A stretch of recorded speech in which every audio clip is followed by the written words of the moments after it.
Hello, I will be explaining and demonstrating four flexibility assessment tests. Before starting and attempting the flexibility assessments, you will need to do a 5-minute aerobic warm up in order to get your body warmed up and loose. The first assessment will be the Canadian Trunk Forward Flexion Test. In this assessment, your hamstrings and lower back are being tested for flexibility. This assessment is aimed for young and healthy individuals. Shoes are removed. You will sit and place your sole of your feet against the flexometer at the 26 centimeter mark, which is the starting point. You will face forward and reach out as far as you can while keeping your legs fully extended and your knees down throughout the assessment. You begin by reaching forward with both hands overlapped over each other and not using just one hand. You should touch and push the measuring point on the sit and reach box with both of your hands. You will exhale as you reach out and you will place your head between your extended arms. Your knees will stay straight the entire assessment.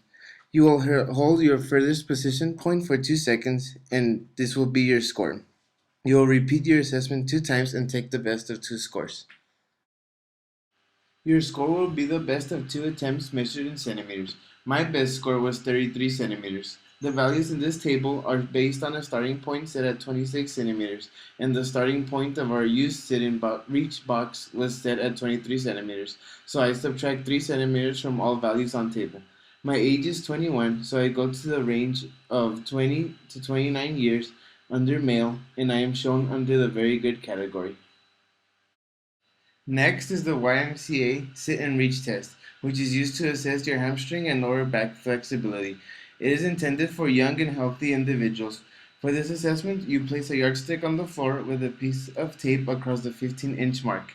You sit on the floor with a yardstick between your legs. You will extend your legs with your heels of your feet on the edge of the tape, 10 to 12 inches apart. Make sure your knees are not bent and remain extended on floor throughout the assessment with your legs extended. You will reach forward with both of your hands overlapped, placing your head between your arms and exhaling as you reach. Your fingertips should touch the yardstick moving forward, and you will hold the end position for 2 seconds, which is your score in inches. Your score will be the best of 2 attempts in inches. My best score out of my 2 attempts was 18 inches. I look at the age range of 18 to 25 years on the table as I am 21 years old, under male, and I find my score, which is classified as average flexibility for me. The third assessment is the chair sit and reach test that assesses your hamstring flexibility and is used for older populations. A 17-inch tall chair should be used and placed against the wall. Your shoes may be kept on.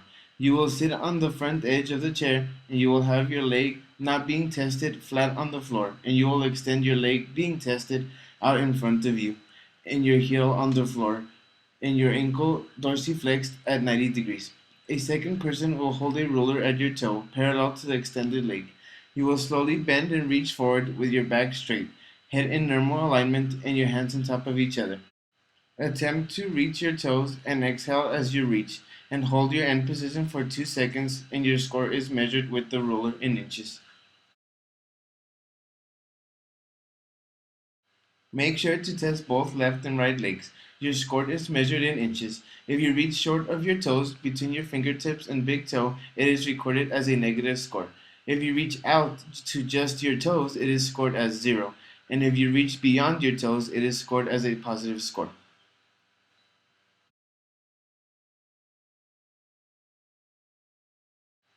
The final assessment is the Thomas test, which is used to assess flexibility of your hip flexors.